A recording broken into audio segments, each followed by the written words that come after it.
ఐదో రోజు తెలంగాణ అసెంబ్లీ సమావేశాలు కొనసాగుతున్నాయి. లైవ్లో చూద్దాం. ఇబ్బంది పడుతున్నటువంటి వాళ్ళకి జీతాలు ఇవ్వాలి కదా, వాళ్ళందరినీ కూడా దృష్టిలో పెట్టుకొని మేము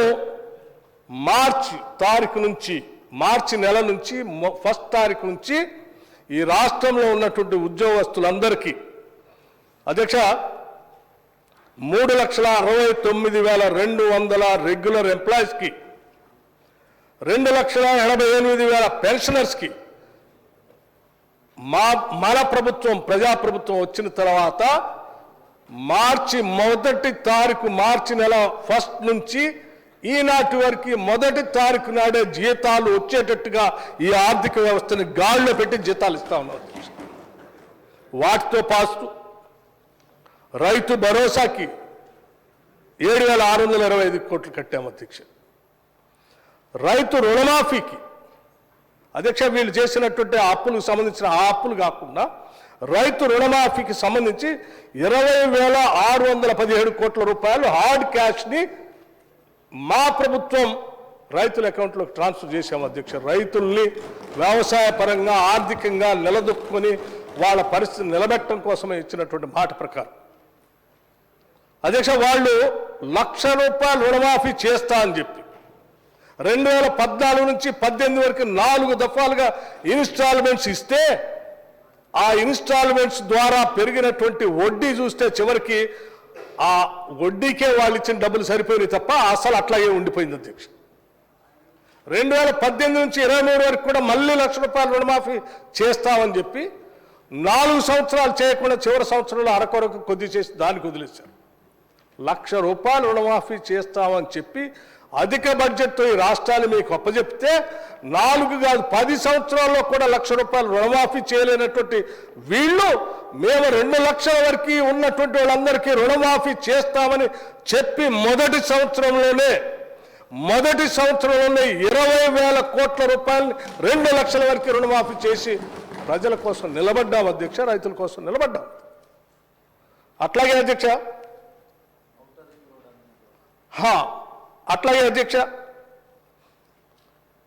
సరే అధ్యక్ష ఈ రుణమాఫీకి సంబంధించి మేమేమో ఈ చేసేటప్పుడు రాష్ట్ర ఆస్తుల్ని అమ్మలేదు అధ్యక్ష. హైదరాబాద్ ఇంటర్నేషనల్ ఎయిర్పోర్ట్లో లేకపోతే హైదరాబాద్ చుట్టూ ఉన్నటువంటి ఔటర్ రింగ్ రోడ్లో ఎవరికో లీజుకి చేయలేదు అధ్యక్ష. లేకపోతే హైదరాబాద్ నగరాన్ని సగం పన్నులు మీరు వసూలు చేసుకోండి 30 ఏళ్ళు తర్వాత ఇప్పుడు అదేదో మాకు కట్టండి అని ఎవరికి ఇవ్వలేదు అధ్యక్ష. వాళ్ళలా అవేమీ చేయకుండానే మేము ఇవన్నీ చేసుకుంటూ ముందుకు పోతున్నాం. చేయూతకే 11,382 కోట్ల రూపాయలు ఇచ్చాము అధ్యక్ష. రాజీవ్ ఆరోగ్యశ్రీ సంబంధించి వాళ్ళు చాలా పెండింగ్ పెట్టిపోతే 890 కోట్ల రూపాయలు బిల్లులు క్లియర్ చేసుకుంటూ వచ్చాము అధ్యక్ష. ఎల్పిజి సబ్సిడీ అండర్ మహాలక్ష్మి రాష్ట్రంలో ఉన్నటువంటి మహిళలందరికీ కూడా మహాలక్ష్మిలాగా గౌరవించాలని కాంగ్రెస్ పార్టీ ఆనాడు ఎన్నికలకు ముందు ఇచ్చినటువంటి హామీని నిలబెట్టుకోవటం కోసం అర్హత కలిగినటువంటి ప్రతి కుటుంబానికి 500 రూపాయలకే గ్యాస్ సిలిండర్ ఇచ్చేటువంటి కార్యక్రమాన్ని సంపూర్ణంగా ఈ రాష్ట్రంలో అమలు చేస్తూ ఎప్పటికప్పుడు ఆ డబ్బులు కూడా ఏదో పెండింగ్ పెట్టట్లా మళ్ళీ మేము సివిల్ సప్లైస్కి 442 కోట్ల రూపాయలు కట్టాము అధ్యక్ష. అట్లాగే గృహజ్యోతి అధ్యక్ష ఈ రాష్ట్రంలో ఉన్నటువంటి పేదవాళ్ళందరికీ కూడా 200 యూనిట్ లోపులోనే వాడుకునేటువంటి వాళ్ళందరికీ ఉచితంగా కరెంట్ ఇస్తామని ఆనాడు కాంగ్రెస్ పార్టీగా మేము ఇచ్చినటువంటి హామీని నిలబెట్టుకోవటం కోసం మార్చి నెల నుంచే ఈ రాష్ట్రంలో ఎంతమంది అర్హులు అనేటువంటి వాళ్ళు ఉన్నారో 200 యూనిట్ లోపులో కరెంటును వాడుకుంటున్నారు వాళ్ళందరికీ ఈరోజు ఉచితంగా కరెంట్ ఇస్తున్నాం అధ్యక్ష. 0 బిల్లు ఇస్తా ఉన్నాం. దానికి సంబంధించి కూడా ప్రతి నెల డబ్బులు కట్టుకుంటూ క్లియర్ చేసుకుంటూ పోతున్నాం. పెండింగ్ పెట్టలేదు అధ్యక్ష. మేము అప్పు పెట్టలే వాళ్ళకి డిస్కమ్లకి. మేము 1,234 కోట్లు ప్రభుత్వం నుంచి ప్రతి నెల కడుతూనే ఉన్నాం అధ్యక్ష.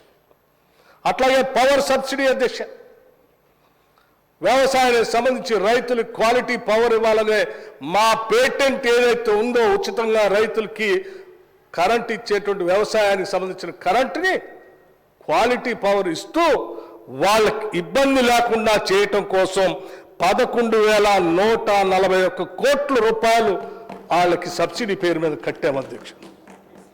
దీనికి సంబంధించిన డబ్బుల్ని ప్రతి నెల మళ్ళీ బకాయిలు పెట్టట్లేదు అధ్యక్ష. ప్రతి నెల వాళ్ళకి డబ్బులు కట్టుకుంటూ వచ్చాము అధ్యక్ష. మీరు ఎంత బకాయి పెట్టారో నేను చెప్తాను అధ్యక్ష. అధ్యక్ష మీరు ఎంత బకాయి పెట్టారో కూడా అధ్యక్ష. ఇన్సూరెన్స్ టు ఫార్మర్స్, రైతుల గురించి చాలా గొప్పగా చెప్తా ఉంటారు అధ్యక్ష. మాది రైతు ప్రభుత్వాన్ని. వారు వచ్చిన దగ్గర నుంచి ఇన్సూరెన్స్ బంద్ చేశారు, పంట నష్టపరిహారం బంద్ చేశారు, అట్లాగే డ్రిప్ ఇరిగేషన్ బంద్ చేశారు, పాలీ హౌజులు బంద్ చేశారు, మెకనైజేషన్ ఆఫ్ అగ్రికల్చర్ బంద్ చేశారు అధ్యక్ష. మొత్తాన్ని అన్నింటినీ ఎత్తేసి గాలికి వదిలేస్తే మేము రాగానే రైతులకు ఇన్సూరెన్స్ ఉండాలని చెప్పి మా ముఖ్యమంత్రి రేవంత్ రెడ్డి గారు రైతు సంబంధించిన వ్యవసాయ శాఖ వాళ్ళందరినీ పిలిచి కూర్చోబెట్టి ఇన్సూరెన్స్ కట్టాల్సిందే అని చెప్పి మా అందరికి చెప్తే మేము రూపాయి పోగేసి 1,514 కోట్ల రూపాయలు రైతుల కోసం ఇన్సూరెన్స్ ప్రీమియం మేము కట్టాము అధ్యక్ష. వదిలేశారు వాళ్ళు గాలికి. అట్లాగే అధ్యక్ష రైస్ సబ్సిడీ అధ్యక్ష ఎక్కడా ₹1 పెండింగ్ పెట్టలేదు. 1,647 కోట్ల రూపాయలు రైస్ సబ్సిడీకి సంబంధించి బిల్స్ క్లియర్ చేసుకుంటూ వచ్చాం. ప్రతి నెల సబ్సిడీకి సంబంధించి డబ్బులు ఇచ్చుకుంటూ పోతా ఉన్నాం. అట్లాగే అధ్యక్ష ఇంకా నిన్న చాలా మాట్లాడారు అధ్యక్ష స్కాలర్షిప్స్ గురించి, డైట్స్ గురించి. అధ్యక్ష డైట్ బిల్స్ గురించి నేను కూడా చెప్పాలి.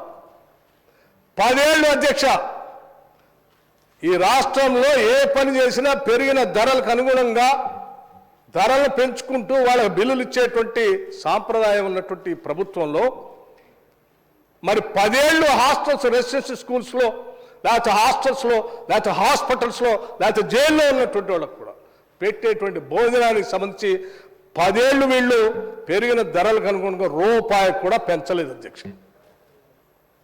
పెంచకపోవటం వల్ల వాళ్ళకి సప్లై చేసేటువంటి వాళ్ళు కూరగాయలు, పాలు, గుడ్డు, బియ్యం, ఇతరత్ర సామాగ్రి అధ్యక్ష ఆ సప్లై చేసే ధరలకు అనుగుణంగా ఇచ్చే బిల్లు లేకపోవటం వల్ల చివరికి ముక్కిపోయినాయో, మురిగిపోయినాయో, కాలో తడక ఏరు తీసుకొచ్చి ఇస్తా ఉంటే అయ్యే వండి పెడతా ఉంటే చాలా చోట్ల అనారోగ్యానికి గురై పిల్లలు బాధపడతా ఉంటే కూడా వీళ్ళకి కనికరం కలగలేదు అధ్యక్ష, పెంచలేదు.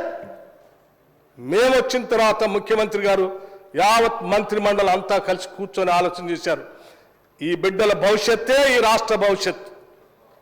వీళ్ళ భవిష్యత్తు బాగుండాలని చెప్పి ఆరోగ్యకరంగా న్యూట్రిషన్గా ఎదగాలంటే వాళ్ళ డైట్ ఛార్జెస్ పెంచాలని ఒకటేసారి 40% డైట్ ఛార్జెస్ పెంచింది ఈ ప్రభుత్వం అధ్యక్ష. కాస్మెటిక్ ఛార్జెస్ 200% పెంచింది అధ్యక్ష. ఇది మాకు ఈ రాష్ట్ర బిడ్డలపైన ఉన్నటువంటి మమకారం, బాధ్యత. ఆ బాధ్యతను మేము నెరవేర్చుకుంటూ పోతా ఉంటే వీళ్ళు తగుదనమ్మా అని రెసిడెన్షియల్ స్కూల్స్ పోయి ఆ స్కూల్ బిల్డింగ్స్ కట్టలేదు, వాళ్ళ పెట్టే భోజనానికి సంబంధించిన డబ్బులు పెంచలేదు. మళ్ళీ ఇప్పుడట్ట తగుదనమ్మ ఆడిపోయి వాళ్ళ కోసం ఏదో పోరాటం చేస్తున్నాం, వాళ్ళ కోసం ఉద్యమిస్తున్నాం, వాళ్ళ కోసం బతుకుతున్నాం అని చెప్తా ఉన్నారు. ఎట్లా అధ్యక్ష ఇది? అధ్యక్ష మేము కేవలం డైట్ బిల్స్ పెంచడమే కాదు, ఈ రెసిడెన్షియల్ స్కూల్స్ సంబంధించినటువంటి ఇన్ఫ్రాస్ట్రక్చర్ కూడా, హాస్టల్ బిల్డింగ్స్ అన్నీ కూడా ఒకటే తరగతిలో అక్కడే భోజనం, అక్కడే పాఠాలు, అక్కడే పడుకోవటం. ఈ ఇబ్బంది ఏందని ఆలోచన చేసి మొత్తం మంత్రిమండలంతా కూర్చొని అసలు భారతదేశం మనకెళ్ళి చూడాలనేటువంటి ఆలోచన ఉండే విధంగా గొప్పగా గర్వంగా ఉండేటట్టుగా యంగ్ ఇండియా ఇంటిగ్రేటెడ్ రెసిడెన్షియల్ స్కూల్స్ని ఈరోజు రాష్ట్ర ప్రభుత్వం డిజైన్ చేసి ముందుకు పోతుంది. అన్ని శాసనసభ నియోజకవర్గాలు శాంక్షన్ చేసి ముందుకు పోతా ఉంది అధ్యక్ష. ఇది ఇంటర్నేషనల్ స్టాండర్డ్స్లో ఉండేటువంటి అద్భుతమైనటువంటి రెసిడెన్షియల్ స్కూల్స్ అధ్యక్ష. అది ఈ రాష్ట్ర ప్రభుత్వానికి ఉన్నటువంటి కమిట్మెంట్. అట్లాగే అధ్యక్ష ఆర్టీసీ సంబంధించి మహాలక్ష్మి పేరు మీద రాష్ట్రంలో ఉన్నటువంటి మహిళలందరినీ మహాలక్ష్మిగా మేము గౌరవిస్తున్నాం, పూజిస్తున్నాం. అది మన సాంప్రదాయం కూడా. అందుకోసం వాళ్ళ కోసం మేము ఒక పథకాన్ని ఈ రాష్ట్రంలో ఏ మూల నుంచి ఎక్కడికి ప్రయాణం చేసినా ఆర్టీసీ బస్సులో ఉచితంగా ప్రయాణం చేయటం కోసం ఒక పథకాన్ని మేము అనౌన్స్ చేశాం. రాగానే ఆలస్యం అవుతుందేమో అని చెప్పి అసెంబ్లీలో ప్రమాణ స్వీకారం చేసిన అరగంటలోనే బయటికి పోతే ఆలస్యం అవుతుందనే బస్సులను కూడా ఇదే అసెంబ్లీకి తెప్పించుకొని ఇక్కడ నుంచే ఆర్టీసీ మహాలక్ష్మి పథకాన్ని ప్రారంభం చేసి దానికోసం 1375 కోట్ల రూపాయలు చెల్లించాము ఆర్టీసీ. ఈరోజు రాష్ట్ర ప్రభుత్వం ఈ నిధులు చెల్లించడం వల్ల రాష్ట్రంలో ఉన్నటువంటి మహిళలు కోట్ల సార్లు ఆ బస్సుల్లో ఉచితంగా తల్లిగారింటికో, హాస్పిటల్కో, బిడ్డను చూడటానికి స్కూల్కో, లేకపోతే ఇంకొక పెళ్ళిళ్ళకో, లేకపోతే దేవాలయాలకో ఎక్కడ పడితే అక్కడ ఉచితంగా ప్రయాణం చేయగలుగుతున్నారు. అలా ప్రయాణం చేయగలుగుతున్నటువంటి మహిళలకు సంబంధించిన టిక్కెట్ల ధరని ఈరోజు రాష్ట్ర ప్రభుత్వం ఈ రాష్ట్రానికి ఉన్నటువంటి ప్రభుత్వ రంగ సంస్థకి ప్రతి నెల డబ్బులు కట్టడం వల్ల 1375 కోట్లు ఇప్పటికల్లా కడితే తద్వారా అది ఆపరేషనల్ ప్రాఫిట్స్లోకి వచ్చి ఆర్టీసీ ఏమైపోతుందనే ఆందోళన నుంచి ఈరోజు ఆర్టీసీ అద్భుతంగా ఈ రాష్ట్రంలో ఎదుగుతూ ఉంది అధ్యక్ష. ఇది రాష్ట్ర ప్రభుత్వం ఆ పక్కన మహిళలకు మేలు చేస్తూ ఇంకో పక్కన మన ప్రభుత్వ రంగ సంస్థను కూడా బతికించుకుంటూ ముందుకు వెళ్తా ఉన్నాం అధ్యక్ష. దాంతోపాటు కళ్యాణ్ లక్ష్మి షాదీ ముబారక్ సంబంధించి 2311 కోట్ల రూపాయలు అంటే అధ్యక్ష వీటన్నిటికీ స్కీమ్స్ సంబంధించి జీతాలకు సంబంధించి 61,194 కోట్ల రూపాయలు ఈ 10-11 నెలల్లో రాష్ట్ర ప్రభుత్వం ఖర్చు పెట్టింది అధ్యక్ష. ఒక పక్కన అప్పులు కడుతూ ఇంకో పక్కన ఇవన్నీ చేసుకుంటూ ఇన్ని వేల కోట్ల రూపాయలు ప్రజల కోసం ఖర్చు పెడుతూ ముందుకు పోతా ఉన్నాం. ఏం చేసింది రాష్ట్ర ప్రభుత్వం? డబ్బులన్నీ దోబరా చేసింది. ఏం దోబరా చేసినావు? మీరు తీసుకొచ్చిన అప్పులకి వడ్డీలు అసలు కట్టలేక ఆ కట్టే కార్యక్రమంలో ఇన్ని వేల కోట్లు కడుతూ ఈ రాష్ట్రాన్ని ఆర్థిక పరిస్థితిని గాడిలో పెట్టుకుంటూ ముందుకు పోతా ఉన్నాం అధ్యక్ష. ఇది మేము గత సంవత్సరంగా మీరు ఏం చేశారంటే ఇది చేశాం. ఇంకా ఏదైనా సమగ్రమైన సమాచారం కావాలంటే నా దగ్గర ఇంకా ఉంది. హరీష్ రావు గారికి నేను ఇస్తా అధ్యక్ష. హరీష్ రావు గారు చాలా సంవత్సరాలు ఆర్థిక శాఖ మంత్రిగా పనిచేశారు. అంతకుముందు హెల్త్ మినిస్టర్గా కూడా పనిచేశారు, ఆరోగ్య శాఖ కూడా. అంతకుముందు మా ప్రభుత్వంలో కూడా యూత్ సర్వీసెస్ చేశారు అధ్యక్ష 2004. సో వారికి అనుభవం ఉంది అధ్యక్ష. ఒకవేళ ఏదో అనుభవం లేనటువంటి మంత్రి గారు మాట్లాడారన్నా, గౌరవ సభ్యులు మాట్లాడారన్నా నేను అర్థం చేసుకోవద్దు అధ్యక్ష. మరి హరీష్ రావు గారు అంత అనుభవం ఉన్నటువంటి వారు ఆర్బీఐ ఇచ్చినటువంటి రిపోర్ట్ను తీసుకొని వచ్చి ఈ రిపోర్ట్ను చూపిస్తూ మీరు సభను తప్పుదోవ పట్టిస్తున్నారని మాట్లాడుతూ ఉన్నారు. I'm coming to that point only అధ్యక్ష. ఏం చేసామో చెప్పాము. ఆర్బీఐ రిపోర్ట్ గురించి మనం మాట్లాడుకుందాం. ఆర్బీఐ రిపోర్ట్ ఏంటి అధ్యక్ష?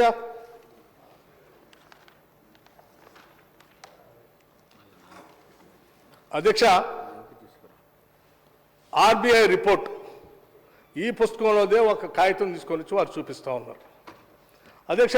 In hand book of statistics in Indian states 2023-24 అధ్యక్ష. ఇందులో గ్యారంటీస్ సంబంధించినటువంటి కాలం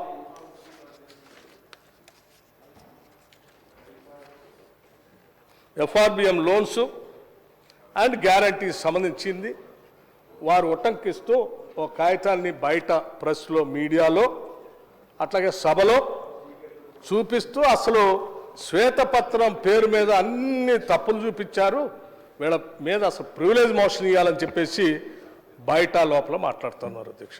ప్రివిలేజ్ మోషన్ ఎవరి మీద ఇవ్వాలో వాస్తవాలన్నీ సభ ముందు పెడితే పూర్తిగా అంతా అర్థమైన తర్వాత సభ నిర్ణయం చేయవలసిందిగా నేను విజ్ఞప్తి చేస్తాను అధ్యక్ష. ముందుగా దీనికి సంబంధించి అధ్యక్ష page number 478 composition of out standing liabilities 2024 అధ్యక్ష. దానికి సంబంధించి దాంట్లో అవుట్ స్టాండింగ్ లయబిలిటీస్ 3,89,673 కోట్లు దీంట్లో ఉన్నది. దీనికి సంబంధించి వారికి ఏం ఇబ్బంది లేదనుకుంటున్నాను. ఇక వారు ఇబ్బందిగా చూపించేది ఇప్పుడు మనందరికి చూపించేది ఎందుకంటే అదే సంవత్సరం కాబట్టి నేను చూపిస్తున్నాను. ఇది ఎందుకు చూపించారు అధ్యక్ష? ఈ ఆర్బీఐ కూడా సోర్స్ కూడా నేను చెప్తున్నాను. ఈ 3,88,673 సంబంధించి సోర్స్ ఏం చూపిస్తున్నారు అధ్యక్ష? Budget documents of the state governments. Budget documents of the state government అంటే మనం ఏ బుక్ అయితే బడ్జెట్ రూపేణా ఏ బుక్నైతే ఏ చట్టసభలో ప్రవేశపెడతామో ఆ బడ్జెట్ పుస్తకంలో ఉన్న దాన్ని అంకెల్ని ఇందులో పొందుపరిచి సోర్స్గా ప్రింట్ చేసి ఇచ్చారు అధ్యక్ష. దీంట్లో వాళ్ళు ఏం సపరేట్గా ఆడిట్ చేసో లేకపోతే కరెక్ట్గా ఉందో తప్పు ఉందో అని చూసి ఇవ్వలేదు అధ్యక్ష. మనం ఉదాహరణకి నేను పెట్టినటువంటి బడ్జెట్ బుక్ ఇందులో ఏం పెడితే దాన్నే ప్రింట్ చేసి బయటకి ఇస్తూ ఉన్నారు వాళ్ళు. అందుకోసం వాళ్ళు చాలా పకడ్బందీగా కింద సోర్స్ అని కూడా రాశారు. సోర్స్ నేను మరొకసారి చదివి వినిపిస్తాను అధ్యక్ష. సోర్స్ అంటే budget documents of the state governments, అంటే ఆ రోజు హరీష్ రావు గారు ప్రవేశపెట్టినటువంటి బడ్జెట్ డాక్యుమెంట్ ఆధారంగా చేసుకొని ఆర్బీఐ వాళ్ళు ప్రింట్ చేసినటువంటి డాక్యుమెంట్ అధ్యక్ష. ఇది ఆర్బీఐ సపరేట్గా ప్రింట్ చేస్తే దాన్ని వచ్చి హరీష్ రావు గారు చెప్పట్లేడా. హరీష్ రావు గారు ప్రింట్ చేసిన దాన్ని ఆర్బీఐ వాళ్ళు ప్రింట్ చేసి బయటకు ఇచ్చిన దాన్ని వారు తీసుకొచ్చి మళ్ళీ అదే చెప్తా ఉన్నారు